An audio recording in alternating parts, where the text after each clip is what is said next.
So, hello guys, welcome to the Parson series, and this is part 5 of cornea. I think a long awaited one, and we are back with the Parson series now. All right, so we are done with the different kinds of the corneal ulcers, and today we are going to deal with the general principles for the treatment of corneal ulcers. I think a very important aspect, and while we are treating the different kinds of the corneal ulcers, certain principles are almost same. So it's very important and very convenient also if you know what are the general principles, so that you can just change the positive treatment, and the general treatment we can take the same way, right? So treatment can be started empirically, right?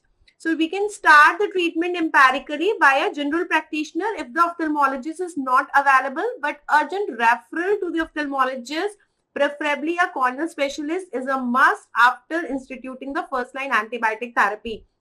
Now, though it's very liberal to say that it could be started by a general practitioner, because obviously always ophthalmologists may not be available, especially at the periphery. But now the government is also taking due care that we have almost all the specialists available, and especially in a cases of corneal ulcer, we should not actually preferably give the treatment by the general practitioner. What happens that by the time the patient is coming to us, he is almost like already taking so many antibiotics, over the counter antibiotics, the chemist antibiotics, and then this general practitioner, that we are not able to do the culture and sensitivity, and we have to start with the empirical treatment. We are not able to titrate which antibiotic is better for the patient. So under certain circumstances where it is unavoidable, we have to start. Otherwise, urgent referral to ophthalmologist, preferably if a cornea specialist is there, then that's better. Should be done, right? So what are the general principles? You have to do the control of infection. So that is your causative one. You have to control the infection. If it is by the bacteria, antibiotics. If it is by the fungus, and antifungals, antivirals, something like this. And then we have to give the symptomatic relief, cleanliness, heat, rest, and protection. I think this is very important thing. The general principles. So these are the general principles on which we have to work. Obviously, controlling the infection is of the utmost importance, and if you look at the patient's point of view, then controlling the symptoms is of utmost importance. Uske saath the personal hygiene, the heat, the rest, and protection are the fundamental principles. Now, how do you control the infection? We will control the infection by antimicrobial drugs. Heat is employed to prevent the stasis, encourage the circulation and repair, and the local rest you can give by cycloplegics such as atropine. Now, always remember this local rest is again very important. Any kind of corneal ulcers, whether it is bacterial ulcer or fungal ulcer, it is a very important that you give the local rest. Unless and until you are giving the local rest, healing will not be taking place by the proper means. Okay. So first, if you see the treatment of the bacterial corneal ulcers, the antibiotics which are used in the treatment of a simple, uncomplicated bacterial corneal ulcer, it is given. The infection is controlled by the use of the fortified antibiotic drugs. So this is again very important. Fortified drugs are mainly used for the bacterial corneal ulcers, because we have lot many bacteria. It could be gram positive, gram negative, aerobic, anaerobic. So obviously you cannot rely on a single antibiotic, and you have to increase the concentration. So we have to give the fortified version too. The antibiotics for the treatment of the bacterial corneal ulcers, monotherapy with a single fluoroquinolone has also been recommended, but not a standard practice. As I told you, it is not a standard practice. First of all, the resistance is very high, and it has been observed that the perforation is more likely in the ulcers treated with the ofloxacin. So again, an important concern. That is why we are not giving the fluoroquinolones. Yes, talking about the atropine. So if I talk about the atropine can be used as a drop. So the ointment, it should be instilled 2 to 3 times. So usually we are giving TDS, and it is preventing the ciliary muscle spasm, the dangerous effects of the iritis, posterior synecdoche.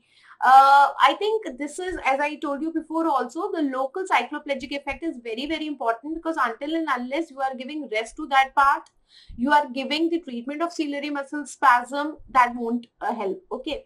The reason is that whenever we have the keratitis, we also have the iridocyclitis along with this. Iridocyclitis.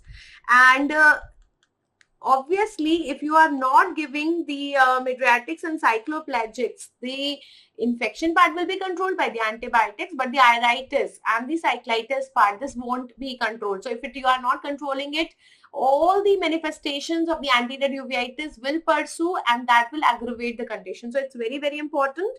Plus, you can give the comfort by the local heat also. If you are feeling that still you have the inflammation which is very severe and it is persisting after the infective component is cured, even you can give the steroids administered either as drops or ointment may help. So again, an important thing, see, we always say that steroids are contraindicated. Yes, they are contraindicated, especially in cases of the fungal corneal ulcers.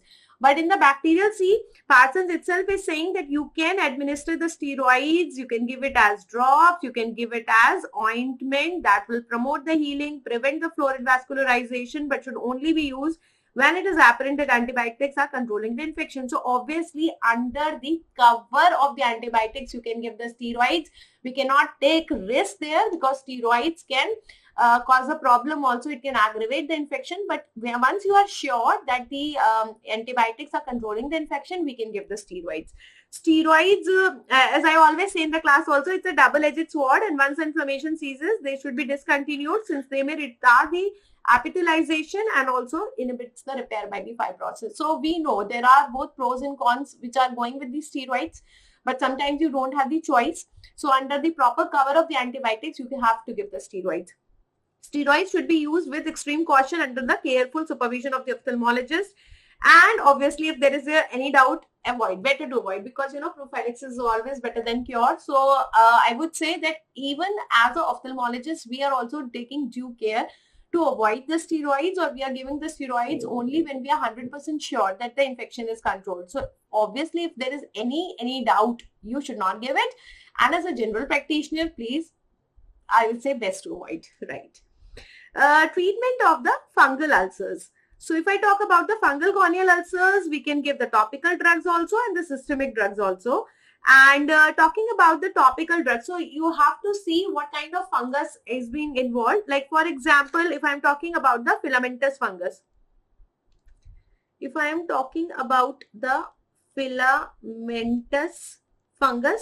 then you can go for the, this one. You can go for the netamycin.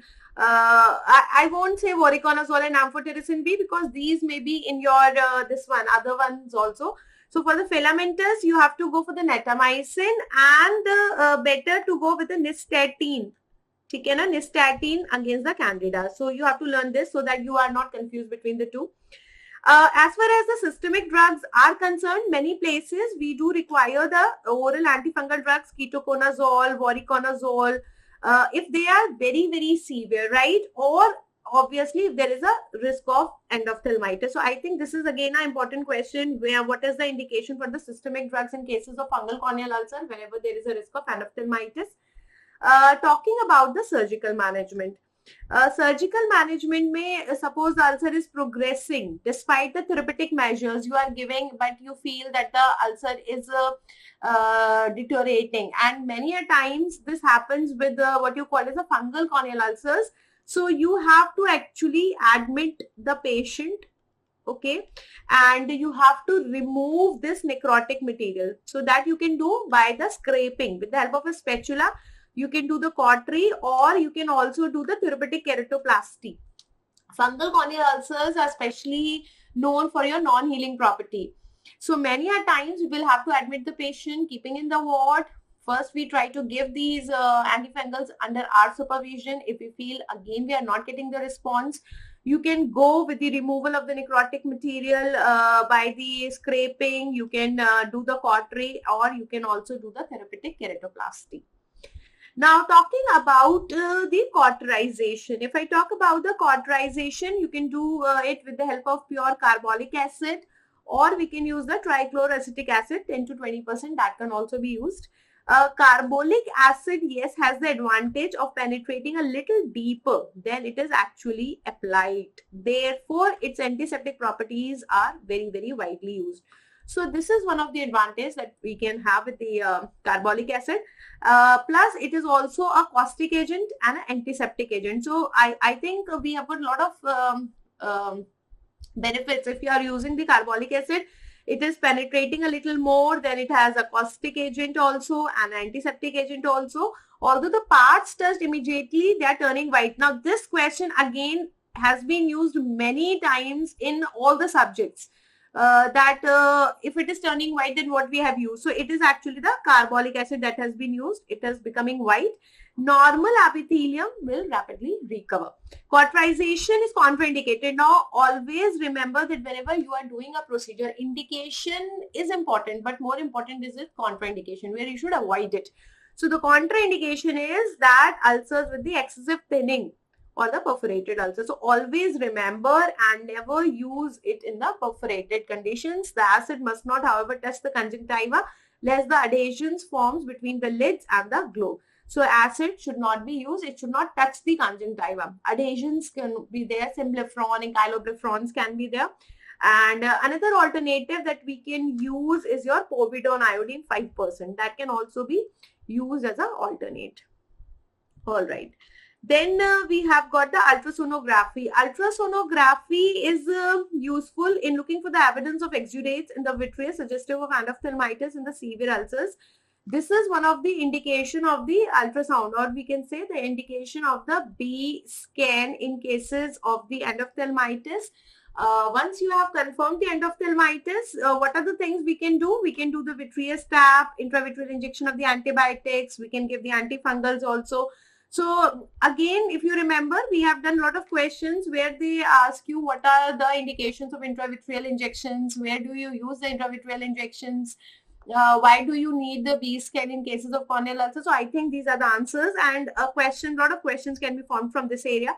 However, medical therapy is often ineffective, and infected cornea has to be replaced with a corneal graft or covered with a conjunctival flap if not suitable for transplantation. So this is one of the indication for your keratoplasty also. So fungal corneal ulcer is giving you a lot of chances for keratoplasty also, for your vitreous tap also, for your B scan also, along with the intravitreal injections also. Now, talking about the corneal scarring. So whenever we have ulcer, we will have corneal opacity, corneal scarring will be there. So let's talk about the corneal scar. Suppose we are getting the complete cicatrization, complete scarring is there, and all the irritative signs have passed. Then what you are going to do? Attempts to render the scar more transparent are usually disappointing. So whatever things you try to make it more transparent, they are not helping. And basically we have to do something so that, you know, we have the better results out of it. So what you are doing? Cicatrix clear considerably in the young patients, and many others, a gratifying improvement may be noticed in the course of some months. The residual corneal scar cause surface irregularity. Now, because of this surface irregularity, we will have the problem of the irregular astigmatism. That means that maybe visual acuity should have been better, because the scarring has been thinned out, but now it is causing the irregularity, and again the visual acuity will be down due to the surface irregularities, and vision can sometimes be improved in cases of the nebular corneal opacities with the use of the rigid gas permeable contact lenses. So whenever you are using this rigid gas permeable contact lenses in cases of the nebular corneal opacities, you may have better results. Yes, if you are having dense corneal scars, then we have to go for the corneal grafting. So see, whenever we are doing the keratoplasties, basically it is for the corneal scarring. Corneal scarring is for corneal opacities, and corneal opacities may be due to the corneal ulcer. So one very, very important segment in the indication of the keratoplasty will be your corneal ulcers. If you have, superficial scarring only, then we can go for the lamellar keratoplasty. Deeper ke liye, obviously, you have to go for the penetrating keratoplasties. Right? Okay. When we have got the scar, which is replacing the greater part of the cornea, obviously, we have to go for the full thickness of the penetrating keratoplasty. Now, in the eyes with the corneal scars, and you feel that there is no visual potential, then what should you do? we have the corneal scar, but even the keratoplasty is not going to help. In that cases, you can go for the cosmesis. Cosmetic blemish is also a thing. So for that, you can go for the cosmetic contact lenses to hide the blemish. In that cases, we can do the tattooing such as scars. In other words, blind eyes with the Indian ink or the impregnation with the gold or platinum, drawing ink from the stromal punctures that have been done. So even I remember a very old question, not a recent one. There was a question on the tattooing also in AIMS. When you will do the old questions, then you will get this question on tattooing. All right. Then if there is underlying source of infection like mucocele of the lacrimal sac, then obviously we have to do the DCR. So you have to treat the complications. Whenever we have the associated complications, treat that also. Finally, we come to the treatment of the perforated ulcer. So what if there is a perforation? It depends upon the size of perforation and the situation, right? So if there is a small perforation over the iris, what is happening? It is actually covered, sealed by the adhesion of the iris. Adhesion to the cornea usually occurs formation of a pseudocornea by laying down of a match of fibrin and collagen, and the defect heals to form a adherent glaucoma. So always remember that whenever we have a small perforation, see it is something like this. If you have this cornea and we have a small perforation here, right? So if you have a small perforation and this is the iris here like this, and this is the iris here, and then this is the lens here. So if it is just a small one, then this iris will go, it will seal this perforation, and this will be like this. So it will be something like this. So this area will be forming this adherent. This will be forming the adherent glaucoma. This will be forming an adherent glaucoma because it is formed by the adhesion. So that is why it is called as adherent. Leuco and oma. Leuco means it is white and oma means it's a opacity. Oma means it's a opacity. So opacity is formed due to the adhesion of the iris, sealing of the corneal perforation. That is your adherent glaucoma. This may become detached when the anterior chamber reforms, and afterwards it remains as a fine adhesion. For a perforation which fails to heal and the anterior chamber remains flat, so it's a large one, right? So for that, definitive treatment to close the defect is required. Sometimes you have got a very small one. So for that, we have got a very modern technique. For the perforation which is less than 2 mm, we can use the tissue adhesives. So what are these tissue adhesives? N-butyl 2-ethyl cyanoacrylate monomer we can use. So this is again an important thing you have to remember. It is applied in the area of perforation. You have to do the little debridement and then you can apply it. The surface is dried with a sponge and a small drop of tissue adhesive from the undersurface of this. You can use any of the instrument like iris repositor, because we have to be very gentle there. So you cannot use a very blunt instrument there. So either you can use a iris repositor or we can use a hypodermic needle over this perforation, gently debride it, keep the tissue adhesive, and then you can seal it. Drying of the adhesive takes about 5 to 10 minutes, after which we can form the anterior chamber. Following this, what we can do, continuous wear soft contact lenses. If you are having a larger one, in the cases of the larger perforation, a corneal patch graft or a tenoplasty can be there. And the third thing, if it is greater than 4 mm, then we can be needing the tectonic keratoplasty. So if you see here, we have got different techniques. Like if you have got, less than 2 mm, then we can use the tissue adhesives.